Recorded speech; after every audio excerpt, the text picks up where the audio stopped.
What if I told you there was a formula that allowed you to draw perfect proportions every single time? But within that formula, each portrait has its own process. Make sure you subscribe so you don't miss out any time I post a video about freehand drawing and developing your style into realistic and expressive portraits. So let's have a look at this portrait here.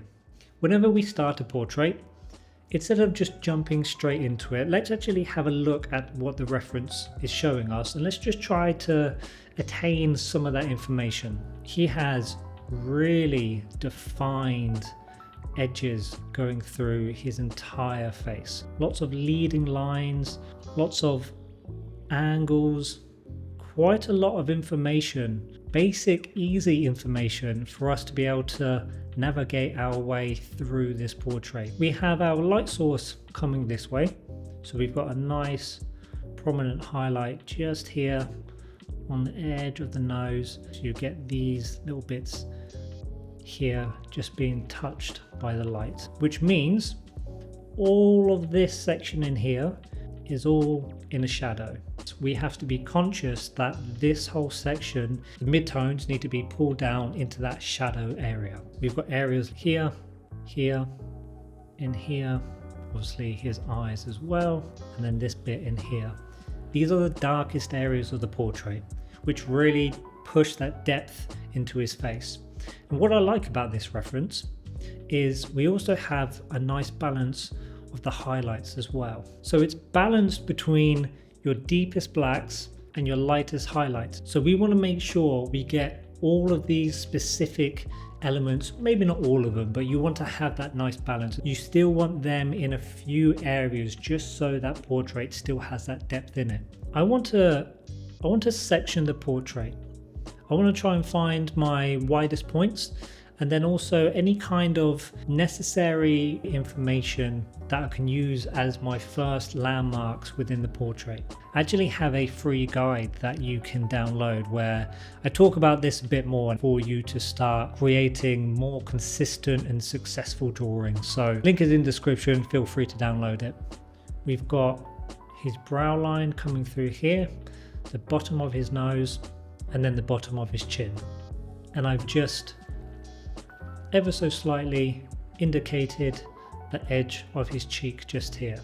He has so much useful defined information within his face, all of this stuff in here that I can use. As long as I can get this area at the beginning relatively accurate, I can just spider web out from it, because I have all of this information in his portrait that I can use to segue from area to area.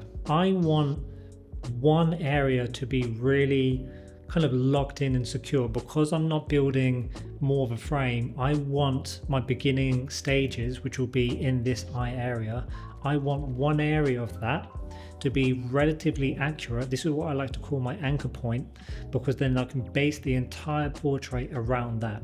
It's going to be this shape in here, and as you can see, I immediately already start to put a base value in. That's going to be my north star to the drawing. I'm not looking at this like I'm drawing an eye. All I'm doing is I'm just breaking it down into very basic shapes, just so it's a lot easier to read and navigate through the actual portrait. Now, the reason why I was starting in this section here is because I wanted to have that opportunity of really focusing on rendering these areas a little bit more, and then having that freedom of whether or not I wanted to put less information and more suggested information in the outside areas of the portrait.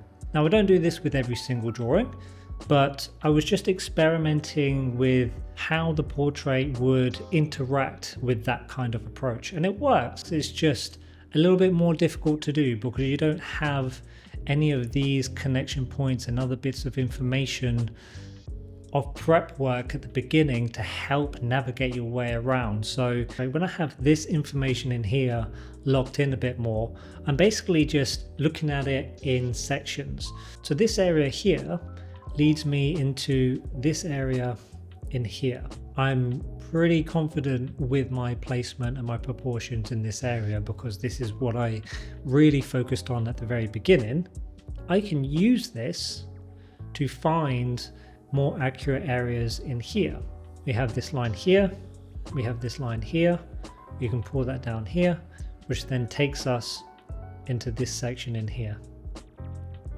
So we've got a nice 1, 2, 3 step to take us into a more accurate placement of where his mouth and where his beard and mustache is going to be. Now, because if we remember, this whole section, in fact this whole section, all of this is in that shadow, I don't want to try and define this as much as possible right now, because I know as soon as I start putting this area in here, it's gonna make this section look different, and that's because everything is relative to everything. I still have all of this information to put in first, and I want to make sure I have at least that base structure of that before I start locking this in.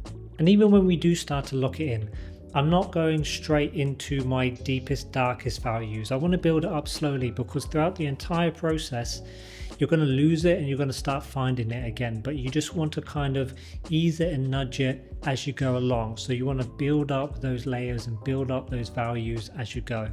I'm now able to, as you can see, start to leave information out, have more implied values going through, and I always have I like to call this the open-end look of a portrait, which is where we have a nice value coming up here just so we can see that edge of his head, and we have this open space here, which I feel gives a real nice dynamic look to the portrait.